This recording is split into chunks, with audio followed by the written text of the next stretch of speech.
স্বাগতম engineering solutions বাংলায় আরও একটি নতুন ভিডিও নিয়ে হাজির হয়েছি আমি আপনাদের সঙ্গে। আজকের ভিডিও শেষে আমরা জানতে পারবো সিঙ্গেল ফেজ ভোল্টেজ 230 ভোল্ট হলে থ্রি ফেজ ভোল্টেজ কেন 400 ভোল্ট হয়ে থাকে, কেন থ্রি ফেজ ভোল্টেজ এই 230 ভোল্টের 3 গুণিতক 690 ভোল্ট না হয়ে আমরা 400 ভোল্ট হিসেবে এক্সপ্রেস করি বা 400 ভোল্ট আমরা বাস্তবে পেয়ে থাকি। এই বিষয়ের উপরই আজকে আমাদের ভিডিওটি।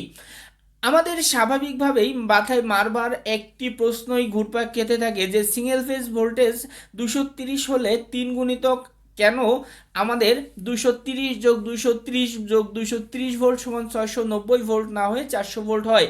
এটি আমাদের ইন্টারভিউ বোর্ড সহ বিভিন্ন ধরনের ভাইভা বোর্ডের কিন্তু একটি কমন প্রশ্ন, তথা এবিসি লাইসেন্স বোর্ডও কিন্তু এটি একটি কমন প্রশ্ন যে থ্রি ফেজ ভোল্টেজ 440 ভোল্ট এবং সিঙ্গেল ফেজ ভোল্টেজ কেন 230 ভোল্ট। আমরা প্রথমে আসি, এটি হওয়ার মূল কারণ হলো ভেক্টরিক্যাল যোগফল বা ভেক্টর যোগফলে আমরা জানি থ্রি ফেজ ভোল্টেজের ক্ষেত্রে যে কোনো দুইটা ফেজ একসাথে অ্যাক্টিভ থাকে এবং একটা ফেজ তখন রিটার্ন পথ হিসেবে কাজ করে থাকে। নর্মালি দুই ধরনের যোগ হয়ে থাকে, একটি হচ্ছে স্কলার যোগ বা সাধারণ যোগ, অর্থাৎ 230 যোগ 230 ভোল্ট সমান 690 ভোল্ট, এবং কোনো রাশির যদি আপনার মান এবং দিক থাকে তখন আমরা এই সাধারণ যোগ করতে পারি না, তখন কিন্তু আমাদের ভেক্টরিক্যাল যোগ করতে হয়। অর্থাৎ 230 এবং 230কে যদি আমরা ভেক্টরিক্যাল যোগ করে থাকি তখনই আমরা 440 ভোল্ট পেয়ে থাকি। আমরা জানি থ্রি ফেজ সরবরাহের ক্ষেত্রে যখন দুইটা ফেজ অ্যাক্টিভ অবস্থায় থাকে তখন একটি ফেজ কিন্তু রিটার্ন পথ হিসেবে কাজ করে থাকে। আমরা উদাহরণ হিসেবে যদি বলি ফেজ 1 এবং ফেজ 2 যখন অ্যাক্টিভ তখন আমরা দেখতে পাচ্ছি ফেজ 3 তখন কিন্তু রিটার্ন পথ হিসেবে কাজ করছে। স্কলার যোগটা কি? স্কলার যোগটা হচ্ছে মূলত সিম্পল বীজগণিতিক যোগফল, অর্থাৎ আমরা 230 ভোল্ট এবং 230 ভোল্ট এই দুইটি রাশিকে যদি যোগ করি তখন আমরা 460 ভোল্ট পেয়ে থাকি। এটি হচ্ছে স্কলার যোগ বা সাধারণ যোগ। সাধারণভাবে এটাই আমরা করে থাকি, কিন্তু আমরা থ্রি ফেজ সরবরাহের ক্ষেত্রে এই সাধারণ যোগটি করতে পারি না, কারণ 230 ভোল্ট তিনটা ফেজেরই কিন্তু আপনার ভোল্ট এবং এর একটি নির্দিষ্ট দিক রয়েছে। আমরা এই তিনটি ফেজের থেকে আর ফেজ এবং ওয়াই ফেজকে যদি ভেক্টরিক্যাল যোগ করি তাহলে আমরা দেখতে পাচ্ছি যে আর ফেজ এবং ওয়াই ফেজের ভেক্টরিক্যাল সামেশন আমরা পাচ্ছি এই কে যদি আমরা ভেক্টরিক্যালভাবে এক্সপ্রেস করি স্কোয়ার সমান সমান আর স্কোয়ার যোগ y square minus 2 RY cos theta.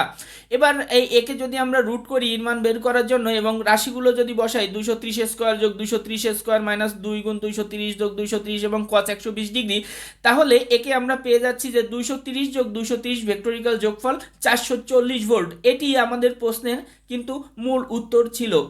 এবং এইটি করার মূল কারণ যেহেতু আমাদের থ্রি ফেজ সরবরাহের ভোল্টেজের মান স্পেসিফিক এবং এর একটি নির্দিষ্ট দিক রয়েছে, এই মান ও দিক নির্দিষ্ট হওয়ার কারণেই কিন্তু আমাদের এই ভেক্টরিক্যাল সামেশন বা ভেক্টর এডিশন আমরা করে থাকি বা করা হয়।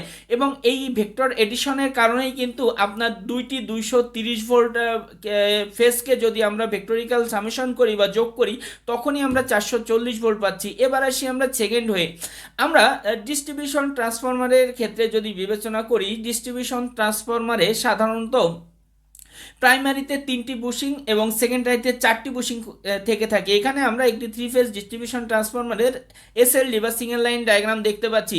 এসএলডিতে দেখতে পাচ্ছি যে ডিস্ট্রিবিউশন ট্রান্সফরমারে প্রাইমারি ডেল্টা কানেকশন এবং সেকেন্ডারিতে স্টার কানেকশন। সেকেন্ডারিতে স্টার কানেকশন হওয়ার কারণ সেকেন্ডারিতে কিন্তু গ্রাহক প্রান্তে আমাদের সিঙ্গেল ফেজ সরবরাহের প্রয়োজন হয়ে থাকে, এই কারণে সেকেন্ডারিতে স্টার কানেকশন করা হয়। আর এই স্টার কানেকশনের ক্ষেত্রে লাইন কারেন্ট এবং ফেজ কারেন্ট সমান এবং লাইন ভোল্টেজ আপনার ফেজ ভোল্টেজের √3 গুণ হয়ে থাকে। এবং এই ডিস্ট্রিবিউশন ট্রান্সফরমারের মাধ্যমে আমরা কিন্তু ইন্ডাস্ট্রি সহ বাসাবাড়িতে বিভিন্ন জায়গায় সরবরাহ নিয়ে থাকি বিভিন্ন মেশিন বা ডোমেস্টিক ওয়্যারিংয়ের ক্ষেত্রে। তো এই ডিস্ট্রিবিউশন ট্রান্সফরমারের সেকেন্ডারিতে যেহেতু স্টার কানেকশন থাকে এবং লাইন ভোল্টেজ ফেজ ভোল্টেজ √3 গুণ হয়ে থাকে, অর্থাৎ লাইন ভোল্টেজকে যদি আমরা ভিএল এবং ফেজ ভোল্টেজকে পি দ্বারা প্রকাশ করি, লাইন ভোল্টেজ ভিএল সমান সমান √3 গুণ ফেজ ভোল্টেজের। এখন এই ফেজ ভোল্টেজটা হচ্ছে ফেজ এবং নিউট্রালের সাপেক্ষে আমরা যে ভোল্টেজটা পেয়ে থাকি সেটি 230 ভোল্ট। এখন এই ফেজ এবং নিউট্রালের সাপেক্ষে যে ভোল্টেজটা পাচ্ছি এটি ফেজ ভোল্টেজ। তাহলে আমরা লাইন ভোল্টেজ যদি বের করতে চাই তাহলে এই ফেজ ভোল্টেজ 230কে যদি √3 দ্বারা গুণ করি, যেহেতু √3 মান 1.732 গুণ 230 সমান 398.37 বা 400 ভোল্ট, অর্থাৎ নিয়ার টু 400 ভোল্ট কিন্তু আমরা পেয়ে যাচ্ছি। এভাবে কিন্তু আমরা ফেজ ভোল্টেজ থেকে আপনার লাইন ভোল্টেজটি ক্যালকুলেট করতে পারি। একই রকমভাবে আমরা যদি ফেজ ভোল্টেজ না হয়ে লাইন ভোল্টেজ মেজার করি, যে লাইন ভোল্টেজ আমরা ফেজ টু ফেজ অর্থাৎ আর ফেজ বা ওয়াই ফেজ, আর ফেজ বা বি ফেজ, বা আর ফেজ বা বি এবং ওয়াই ফেজ, যে কোনো দুটি ফেজের সাপেক্ষে ফেজ টু ফেজ ভোল্টেজ বা লাইন ভোল্টেজ এটি আমরা পাচ্ছি 400 ভোল্ট। এখন আমরা যদি ফেজ ভোল্টেজ বের করতে যাই তাহলে এই লাইন ভোল্টেজকে যদি আমরা √3 দ্বারা ভাগ করি তাহলে পাচ্ছি আমরা 230 ভোল্ট।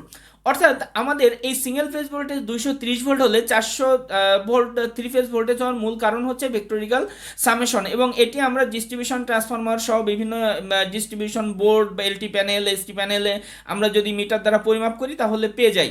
তো আশা করি আজকের ভিডিওটি আপনাদের ভালো লেগেছে। যদি ভিডিওটি ভালো লেগে থাকে অবশ্যই লাইক, কমেন্ট এবং শেয়ার করবেন, এবং এখনও যদি নতুন হয়ে থাকেন অবশ্যই চ্যানেলটি সাবস্ক্রাইব করতে ভুলবেন না। ধন্যবাদ সবাইকে, ভালো থাকবেন, সুস্থ থাকবেন।